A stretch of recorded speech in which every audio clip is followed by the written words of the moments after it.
the boat at all times, and please supervise your children until please supervise your parents.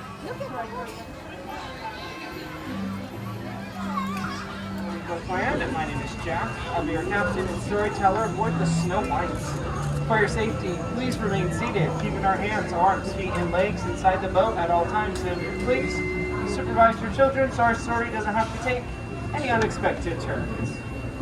Now, most people travel to enchanted worlds through the pages of a book, but for those who visit in person, often find the way in to be quite magical or even menacing. But don't worry.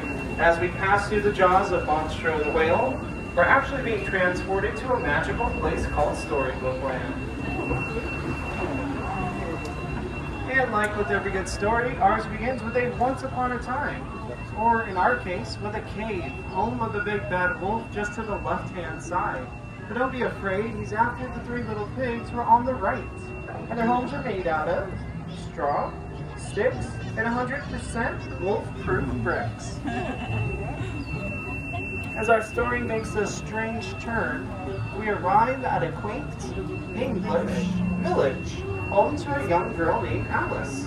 One golden afternoon, Alice met the White Rabbit, and together they fell down the rabbit hole, all the way into Wonderland, where things only got curiouser and curiouser.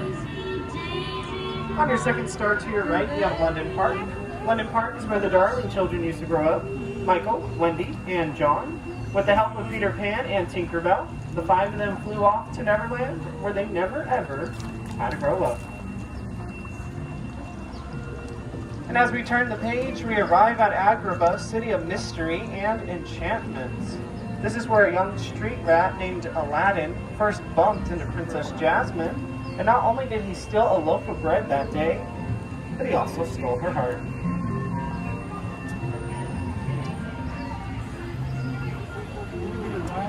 Love and light shines bright here in Storybook Land, just like the dazzling arches right above us. These shining, shimmering, and splendid arches are the very same ones Princess Jasmine and Aladdin soared on their magic carpet ride as they went over, sideways, and under to a whole new world.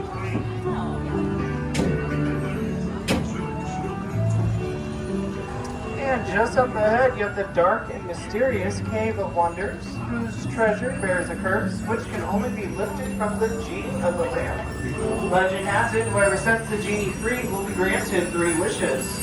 Why don't we take a sec and make a wish?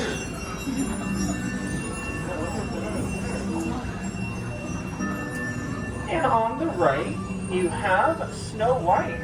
After just escaping from the evil queen, Snow White stumbled upon a cozy cottage in the forest where she happened to find 7 little dwarfs. Now our next chapter stars Cinderella, who at the Blue Roof Chateau she dreamed of going to a ball. Luckily for her, she had a fairy godmother and she was able to attend the ball. But unfortunately, she did not make it home by midnight, and her carriage turned back into a pumpkin, which you can still see on the bridge to this day. Luckily for Cinderella, while magic has its limits, love does not, and she did have her happily ever after with her prince.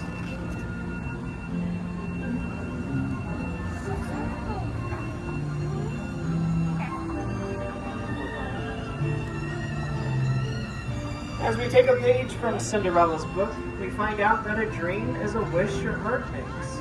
Whether it be dreams of going to the ball or dreams of sleeping on a bed of flowers like the ones we have here at the giant patchwork quilt. The flowers here are based off of the 1933 film Silly Symphony's cartoon, Lullaby Land. Yes, friends, all our plants and trees here are indeed real, thanks to our personal gardener, Tinkerbell.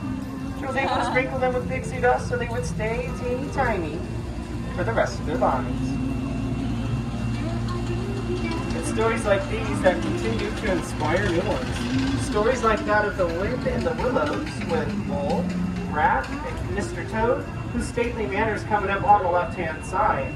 But based on what I see, it does appear that J. Thaddeus Toad is not in right now. He's probably off on his motor car, off to nowhere in particular. As we venture into the unknown, we come across Arendelle, home to the 2 sisters, Anna and Elsa, who made her way atop of the mountain and created an ice palace. Though her sister Anna would not let her go, the sisters soon discovered something stronger than Elsa's ice magic, the act of true love. Towards the right, you have the Alpine village home to Geppetto the Woodcarver, who wished upon a star to have his puppet boy come to life. When Pinocchio saved Geppetto from Monstro the whale, the blue fairy granted his wish, and Pinocchio became a real boy, with no strings attached. And speaking of wishes, have you heard of a little mermaid named Ariel? She had a wish to become a part of our world. This is where she met Prince Eric, whose castle is on the right-hand side.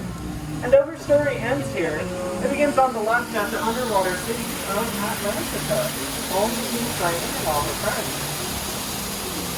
And at this time, friends, our story does end with a happily ever after. I do want to thank you for joining us to our journey to Storybook Land. A couple reminders before we go. Watch your hands, arms, and fingers as we approach the dock, and please remain seated until I count to 3. Thank you, and I hope you have a magical day.